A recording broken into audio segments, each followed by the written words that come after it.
शहर में शोर है, कौन ये चोर है। जी हाँ, 23 जनवरी को ये चर्चाएं आम थी क्योंकि शहर के अंदर एक बड़ी चोरी हो गई थी, वो भी करोड़ों रुपए की। सहारनपुर के हाई प्रोफाइल और हाई सिक्योरिटी जोन के अंदर चोरों ने टाटा के एक कैरेट लेवन शोरूम के अंदर जो है जमकर जो है वो चोरी घटना को अंजाम दिया। करोड़ों रुपए के ज्वेलर्स जो है वो उन्होंने वहां से चुरा लिए। पुलिस के लिए पूरी घटना चुनौती बनी हुई थी क्योंकि बगल में डीआईजी का आवास था, डीआईजी का दफ्तर था, पास में ही पुलिस चौकी थी और पास में ही कप्तान साहब का ऑफिस था। इस पूरी घटना के खुलासे के लिए एक बड़ी टीम लगाई गई। आईपीएस स्तर के जितने अधिकारी थे उनको लगाया गया और कुछ दिनों बाद सफलता मिल गई। बातचीत करेंगे, एसपी हैं मनोज कुमार जी, उनसे बात कर लेते हैं क्योंकि वो भी इस पूरे खुलासे के लिए लगे हुए थे। अब छोलिया हो या लोबिया, सफेद चने या काले चने, सब कुछ मजेदार बने। एक बड़ा चुनौती थी आप लोगों के सामने जब ये घटना हुई थी क्योंकि high profile area, high security zone और वहां पर इस तरह की घटना, करोड़ों रुपए की चोरी। आप लोगों को कामयाबी मिली है तो जरा थोड़ा विस्तार से बताइए कैसे चोरों तक आप पहुंचे और किस तरह उन लोगों ने घटना को अंजाम दिया।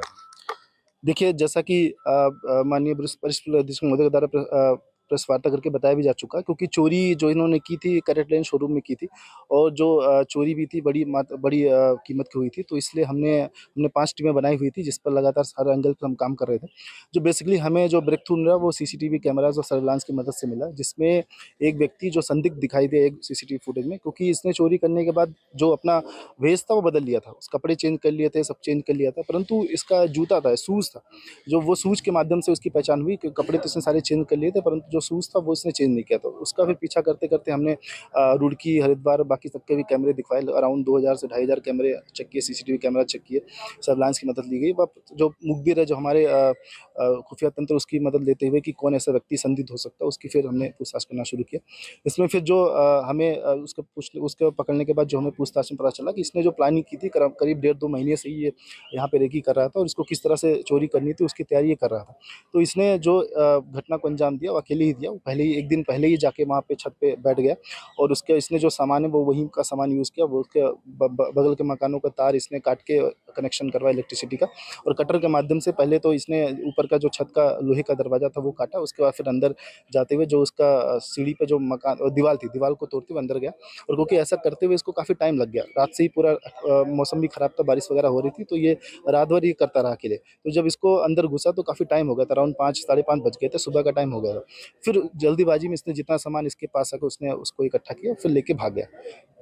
तो सर बता रहे हैं कि हरिद्वार, रुड़की और देहरादून 2000 कैमरे खंगाले और उसके बाद जाकर कहीं इरशाद का पता चला। क्योंकि ये उस चोरी करने के तुरंत बाद इसकी जो लोकेशन थी, मतलब ये भागता-भागता रुड़की चला गया बस में बैठ के। फिर उसके बाद हरिद्वार गया, अजमेर गया, कई जगह ये घूमता रहा। घूमते-घूमते जब इसको लगा कि 8-10 दिन हो गया, पुलिस की थोड़ा-सा वो हो गया होगा, फिर ये यहाँ पे आया और फिर इसकी गिरफ्तारी हुई। सिमरन जी भी हैं हमारे साथ, थोड़ा उनसे भी बात कर लेते हैं। मैम, आपके लिए बड़ा टास्क था ये क्योंकि अभी आप ट्रेनिंग पीरियड में हैं मेरे ख्याल से शायद, तो उसके बाद एक बड़ी चुनौती सामने आ गई, तमाम टीमें लग गई, तो कैसे आप लोगों को चोर तक पहुंचने में कामयाबी मिली है? जी बिल्कुल, ये बहुत महत्वपूर्ण केस था सहारनपुर पुलिस के लिए और मेरे लिए भी, क्योंकि ये बहुत बड़ी चोरी थी कैरेट लेन शोरूम में, बिल्कुल मेन रोड पे डीआईजी सर के ऑफिस के सामने। तो बहुत बड़ा केस था हमारे लिए और इसमें जैसे कि एसएसपी सर ने भी बताया, एसपी सर ने भी बताया, पुलिस ने सारे एंगल्स में इसमें इन्वेस्टिगेशन में यूज़ किया। हमने सीसीटीवी भी यूज़ किया, हमने सीडीआर, मोबाइल फ़ोन ट्रैकिंग, हमने सारे मैनुअल, हमारे जो भी इन्फॉर्मेंट सोर्सेज थे, हमने सब चीज़ों को यूज़ करके एक कॉम्प्रिहेंसिव, एक प्रॉपर पिक्चर बनाई कि कैसे हुआ होगा।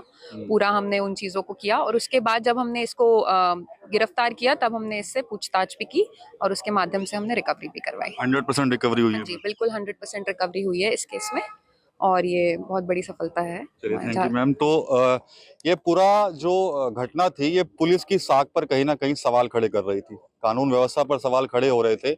पुलिस लगातार लगी हुई थी कि भाई जल्द से जल्द इस घटना का खुलासा हो सके क्योंकि जो एरिया था वो बहुत ही कह सकते हैं हाई सिक्योरिटी जोन भी था। तमाम अधिकारी वहां पर रहते हैं, कमिश्नर आवास कुछ दूरी पर, पुलिस लाइन पास में, पुलिस चौकी पास में, और बड़े शातिराना तरीके से जो है वो इस घटना को अंजाम दिया जाता है।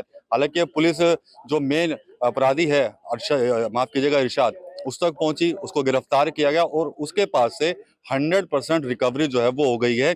और जो रिकवरी हुई है वो भी मैं आपको बता देता हूं। इसमें 9 नेकलेस हैं, 67 ब्रेसलेट हैं, 17 मंगलसूत्र हैं, 32 जोड़े इयररिंग के भी हैं, 2 गले के सेट हैं, 18 पेंडेंट हैं और 3 चाम्स है, लगभग 90 अंगूठी हैं, 32 सोने की चैन है, 11 चूड़ियां हैं और 45,000 रुपए नगद हैं। इसके अलावा कुछ 40 पीस जो है वो पीली धातु यानी कि सोने के सामान भी मिले हैं।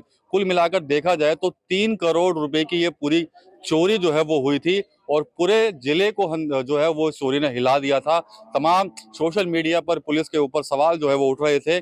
समय लगा लेकिन पुलिस ने 100% रिकवरी जो है वो कर ली है और जो असली आरोपी है इरशाद वो पकड़ा गया है, उसका भाई है, यहाँ तक कि उसकी माँ, पत्नी है, पूरा परिवार इन्वॉल्व था इस पूरे करने के लिए। ये भी जानकारी मिली है पुलिस के हवाले से कि इरशाद ने प्लान बनाया था कि वो नकली ज्वेलर्स जो है, नकली ज्वेलरी जो है वो रख लेगा और अगर पुलिस कहीं उसको पकड़ भी लेगी तो उस नकली जेवर को ही वो बरामद करा देगा, असली बच जाएंगे। इन ज्वेलरी को खपाने के लिए वो पूरा प्रयास कर रहा था लेकिन कप्तान साहब जब प्रेस कॉन्फ्रेंस में थे तो उन्होंने एक शब्द कहा कि भाई कानून के हाथ जो है वो काफी लंबे होते हैं और आखिरकार जो आरोपी था इरशाद और उसका जो परिवार था वो पुलिस के हत्थे चढ़ गया और पुलिस ने इस पूरी घटना का खुलासा जो है वो कर दिया। आईपीएस स्तर के अधिकारियों को यहाँ पर लगाया गया था और अब घटना का खुलासा हुआ है, जिसके बाद अब सहारनपुर एसएसपी ने भी पूरी टीम की पीठ थपथपाई है और इनको रिवार्ड देने की भी घोषणा की है। टीवी9 यूपी के लिए सहारनपुर से मैं विकास कपिल। ये है सीक्रेट रेसिपी एमडीएच का जीरा सिर्फ जलजीरा मसाला।